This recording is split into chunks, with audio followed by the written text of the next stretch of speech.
आता आम्ही गावी आलो आहे आणि आता खूप ऊन आहे. दुपारचे 2-3 वाजलेत.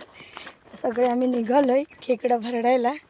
बघा आता खेकडं कशी गावा ठिकाणी मस्त दगडी एकमेकांवरती घासून खेकडं निघणार, खेकडं काढणार. तर आम्ही आता तुम्हाला दाखवणारच आहोत खेकडं कशी काढायची. ते मम्मी, वहिनी, दीदी आम्ही आता चाललोय खेकडी पकडायला. ते काजू येते हे आहे आळूचं झाड. हे आळूचं झाड आहे. आम्ही दगडी घेऊन चाललोय. काय काय लागणार आहे ते सगळं घेऊन चाललेलं आहे.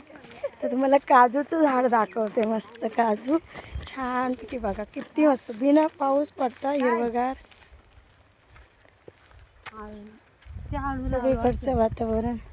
चला हे आळू आता काजू आता आम्ही गावी आलो आहे आणि आता खूप ऊन आहे. दुपारचे 2-3 वाजलेत. सगळे आम्ही निघालो आहे खेकडं भरडायला. बघा आता खेकडं कशी गावा ठिकाणी मस्त दगडी एकमेकांवरती घासून खेकडं निघणार, खेकडं काढणार. तर आम्ही आता तुम्हाला दाखवणारच आहोत खेकडं कशी काढायची.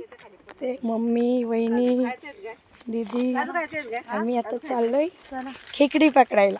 ते काजू येते हे आहे आळूचं झाड. हे आळूचं झाड आहे. आम्ही दगडी घेऊन चाललोय. काय काय लागणार आहे ते सगळं घेऊन चाललेलं आहे. तर तुम्हाला काजूचं झाड दाखवते. मस्त काजू छान पैकी बघा किती मस्त बिना पाऊस पडता हिरवगार सगळीकडचं वातावरण. चला हे आळू आता काजूचं झाड आपण